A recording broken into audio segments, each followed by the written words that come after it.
안녕하세요. 레버리지 랜드에 오신 것을 환영합니다. 여러분은 레버리지 ETF 투자에 대해서 어떻게 생각하시나요? 위험하다고 생각하시나요? 아니면 효율적이라고 생각하시나요? 많은 분들이 생각하는 것처럼 레버리지 ETF는 정말 욕심이고 탐욕인 걸까요? 오늘은 레버리지 ETF 투자가 탐욕이 아니라 과학인 이유에 대해서 제가 아는 범위 내에서 말씀드리겠습니다. 레버리지 ETF 투자를 불신하는 분들, 혹은 레버리지 ETF의 투자 비중이 많아 고민이신 분들에게 도움이 되시기를 바라는 마음으로 시작하겠습니다. 레버리지 ETF 비중이 많아 걱정되시나요? 하락장에서 불안해하시는 모든 분들을 위해 준비했습니다. 작년은 높은 인플레이션과 함께 길었던 제로 금리 시대가 막을 내리고 본격적인 고금리 시대가 시작됨과 동시에 덮친 격으로 러시아와 우크라이나의 전쟁까지 터지는 등 끔찍한 한 해였습니다. 그 덕분에 나스닥은 보시는 바와 같이 2022년 작년 한 해에만 무려 3번의 저점을 달성하게 되는데요. 전쟁 직후에 2022년 3월 1차 저점, 그리고 인플레이션이 치솟아 화들짝 놀랐던 추억의 5월 2차 저점, 마지막으로 잭슨홀 쇼크로 기억되고 있는 연준 파월의 매파 발언에 무너져 내렸던 10월의 3차 저점까지 지금 다시 생각해도 아찔하네요. 덕분에 레버리지 ETF에 투자하고 있는 분들 중에는 저점인 줄 알고 투자했다가 높은 가격에서 물리시신 분들이 많으실 것 같습니다. 특히나 매스컴을 비롯한 여러 유튜브 채널에서는 하락장이나 흥보장에서 레버리지 ETF에 투자했다가는 돈이 녹아 없어질 것이라고 잔뜩 겁을 주며 레버리지 ETF에 투자하는 것이 큰 죄라도 되는 양 선동하는데요. 정말 그럴까요?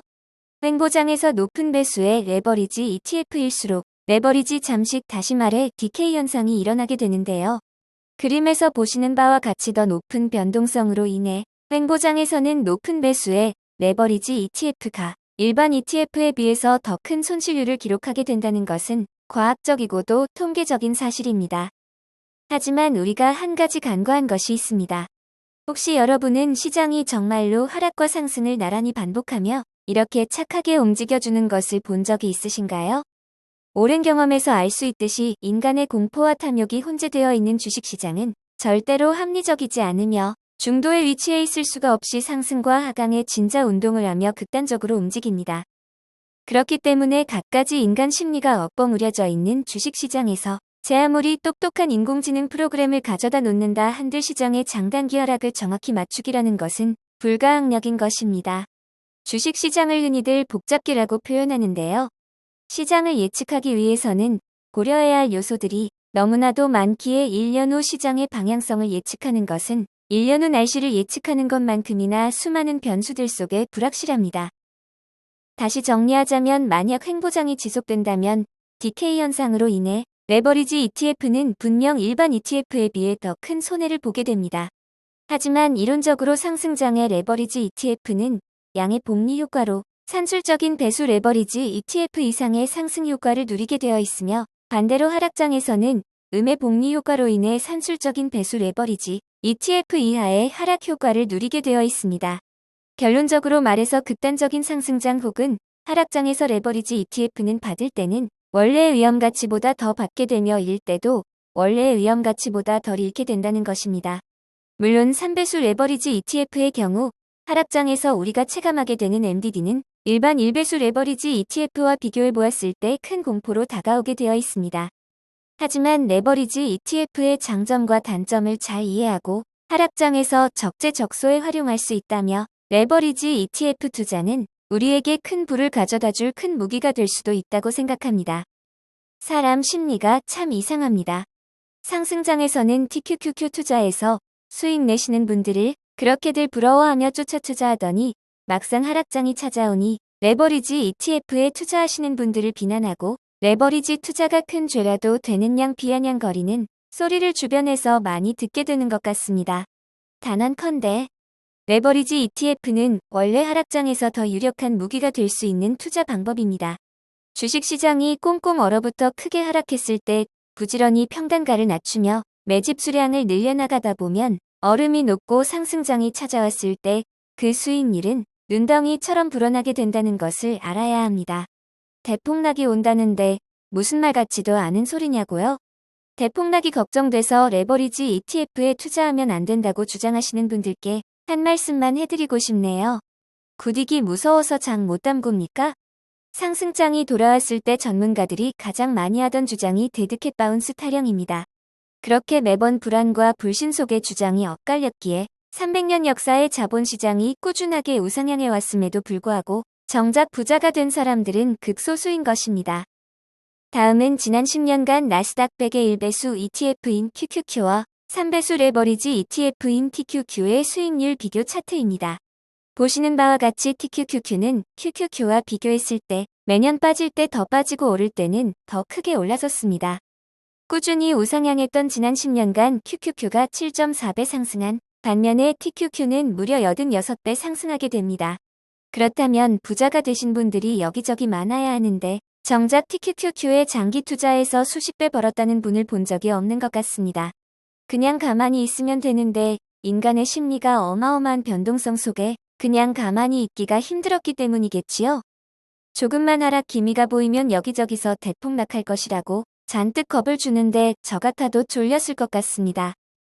다음은 미국의 금리 인상 구간의 S&P 500의 하락률을 정리한 표입니다. 보시는 바와 같이 1970년대 후 8차례에 걸친 금리 인상 구간의 S&P 500의 하락률은 20%를 넘지 않았으며 하락 조정 구간 역시 1983년에 12개월이 가장 긴 것을 확인할 수 있습니다. 그리고 우리가 여기서 눈여겨봐야 할 것은 하락 조정 구간이 끝난 뒤의 상승폭과 상승 구간입니다. 평균 상승폭은 무려 47.8%에 달하며 평균 상승 구간 또한 20개월로 하락 평균 하락 조정 구간의 4배에 가까운 기간입니다. 이번 연준의 금리 인상 시기의 하락 조정 구간은 아마도 역사상 신기록을 경신한 상태로 코로나와 전쟁으로 인해 그 어느 때보다도 특수한 상황이라는 것을 우리는 인지해야 합니다. 골이 깊을수록 산도 높다고 했습니다. 비록 지금의 금리 인상으로 인한 주식 폭락이 많은 개미 투자자분들에게 아픔으로 다가올 수는 있겠으나 하락장은 분명 끝이 나고 상승장은 다시 찾아온다는 사실을 우리는 절대로 잊어서는 안 되겠습니다. 다음은 나스닥의 지난 20년간의 연간 수익률을 기록한 자료입니다. 보시는 바와 같이 닷컴 버블 그리고 리먼 브라더스 사태를 제외하고는 제 아무리 크게 폭락하였어도 연말에는 귀신같이 수익률을 모두 회복했다는 것을 확인할 수 있습니다. 여러분은 높은 인플레이션과 고금리가 몇 년이나 더 유지될 것이라고 생각하시나요? 물급필반이라고 했습니다. 때가 되면 인플레이션은 결국 꺾이게 되어 있고 미 연준도 결국은 금리를 다시 인하하게 될 것입니다. 저는 우상향하는 자본주의 시장을 믿습니다. 미국 시장은 전 세계 최고의 기업들이 모두 모여있는 메이저 시장이며 중간중간에 부침은 있었을지언정 결국에는 모든 위기를 극복하고 우상향해 왔습니다. 가까이서 보면 비극이지만 멀리서 바라보면 희극이라고 했습니다. 우리네 인생도 주식 투자도 다 마찬가지 아닐까요? 이번에는 다르다고요?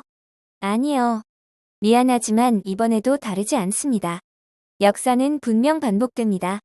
아니 역사가 반복되는 게 아니라 사람이 반복하는 것이라는 표현이 더 정확하겠네요. 여러분, 하락장에서의 레버리지 ETF 투자가 아직도 탐욕이라고 생각하시나요? 영상을 보시는 모든 분들께 마지막으로 권해드리고 싶은 만큼 투자를 하시더라도 본인이 감당하실 수 있는 만큼만 하시라고 말씀드리고 싶습니다. 우리 솔직해져 봅시다. 레버리지 ETF 투자가 괴로운 이유가 무엇인가요?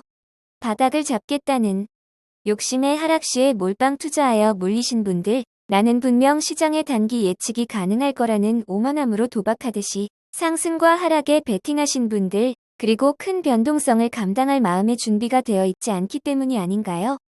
레버리지 ETF는 본인이 감당할 수 있는 그릇만큼만 투자하시기를 추천드립니다. 레버리지 ETF 투자는 양날의 검과도 같습니다. 언제 어디서 어떻게 사용하느냐에 따라서 큰 무기가 될 수 있고 독이 될 수도 있는 것이 레버리지 ETF 투자입니다. 여러분, 이제 왕관의 무게를 견딜 준비가 되셨나요? 동트기 전 새벽이 가장 어둡다고 했습니다. 하락장을 꿋꿋이 인내하며 장기 투자하고 계신 모든 분들께 존경과 경의를 표하며 마지막으로 흔해 빠졌지만 삶에 큰 지혜와 교훈을 주는 속담으로 영상을 마무리하겠습니다. 인내는 쓰나 그 열매는 달콤할지어다. 오늘의 영상이 레버리지 ETF를 투자하는 데 있어 도움이 되셨기를 바라며 부족한 영상을 끝까지 시청해주셔서 감사합니다. 감사합니다. 행복한 하루 되세요.